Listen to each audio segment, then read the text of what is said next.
Hello बच्चों, आप सभी साथियों का अपने यूट्यूब चैनल सत्या एजुकेशन में स्वागत करता हूं। बच्चों, आज हम हाई स्कूल में जो आपका मोस्ट इम्पोर्टेंट क्वेश्चन जो है प्रकाश का परावर्तन किसे कहते हैं और इसके दो नियम कौन कौन से होते हैं, ये एग्ज़ाम में पक्का है, इस बार आने की संभावना है। तो फ्रेंड्स, हम बच्चों, प्रकाश का परावर्तन क्या होता है, देखिए कि जब प्रकाश किसी चिकनी या पॉलिशदार सतह या तल से टकराता है, ठीक, तो उसका अधिकांश भाग उसी माध्यम में लौट आ जाता है। मतलब ये मान लीजिए एक तल है या दर्पण है, ठीक है, तो अगर इस पर प्रकाश पड़ रहा है तो इसका क्या होगा, मतलब अपने ही माध्यम में लौट आएगा इस प्रकार से, ठीक, इधर से किरण आएगी और इधर अपने माध्यम में लौट जाएगी। ठीक बच्चों, तो प्रकाश का किसी चिकनी या पॉलिशदार सतह से टकरा कर उसी माध्यम में लौटने की क्रिया को हम प्रकाश का परावर्तन या रिफ्लेक्शन ऑफ लाइट कहते हैं। क्या कहते हैं? जब प्रकाश एक माध्यम से दूसरे माध्यम में, मतलब एक प्रकाश की कण जो है किसी तल पर अगर टकरा रहा है तो क्या होगा, दूसरे माध्यम में नहीं जाएगी, अपने ही माध्यम में वापस लौट आएगी। इस क्रिया को हम क्या कहते हैं? प्रकाश का परावर्तन कहते हैं, रिफ्लेक्शन ऑफ लाइट कहते हैं इसको। बच्चों देखिए, फिगर के माध्यम से आप समझ सकते हैं।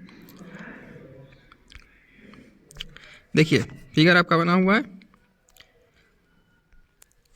ये आपकी कौन सी किरण, जब ये प्रकाश की किरण मतलब दर्पण पर टकराती है तो ये बी बिंदु तक आती है, पी बिंदु तक, फिर क्या होता है, यहाँ से प्रकाश की किरण वापस लौट आती है अपने ही माध्यम में, ठीक है।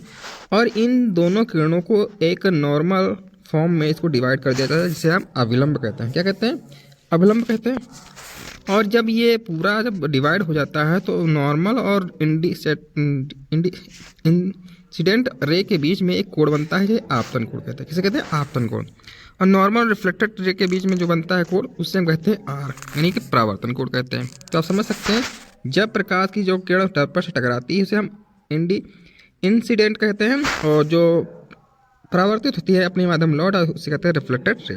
और जो इन दोनों किरणों को डिवाइड करता है उसे कहते हैं नॉर्मल।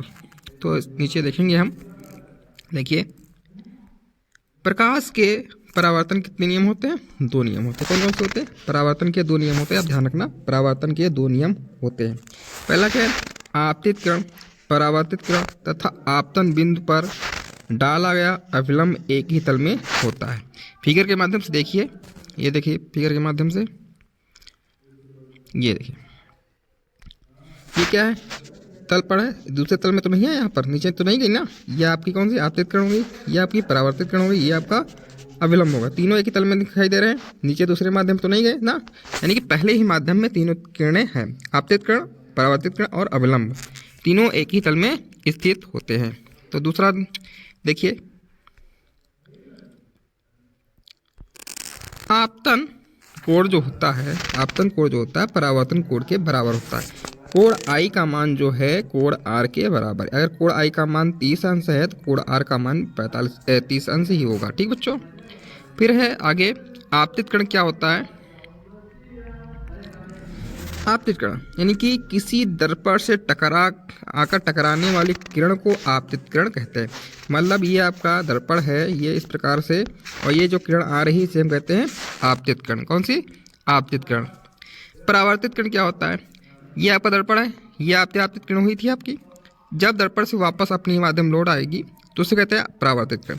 मतलब दर्पण पर टकराने के बाद लौटने वाली प्रकाश किरण को हम कहते हैं परावर्तित किरण। क्या कहते हैं? परावर्तित किरण कहते हैं। फिर आपका अभिलंब है, जिस बिंदु पर आपतित किरण तथा परावर्तित किरण मिलती हैं उस बिंदु पर खींचा गया लंब जो होता है अभिलंब कहलाता है। ये यहाँ पर दोनों किरणें मिल रही थी, इसको हम यहाँ से इसको डिवाइड कर देंगे तो ये आप क्या होगा, बिंदु पी पर मिलेगा, जो कि परावर्तित किरण और जो अपवर्तित किरण होती है दोनों को डिवाइड करेगा। ठीक बच्चों, फिर आपका है आपतन कोण। आपतित किरण तथा अभिलंब के बीच बने कोण को आपतन कोण कहते हैं। ये आपका है, ये है आपका आपतित किरण, ये आपकी परावर्तित किरण, और ये आपका अभिलंब हो जाएगा। तो आपतित किरण तथा अभिलंब के जो बीच यहाँ कोण बनता है उसी को कहते हैं आपतन कोण। इसे हम आई से डिनोट करते हैं। किससे? आई से डिनोट करते हैं। परावर्तन कोण क्या हो जाएगा?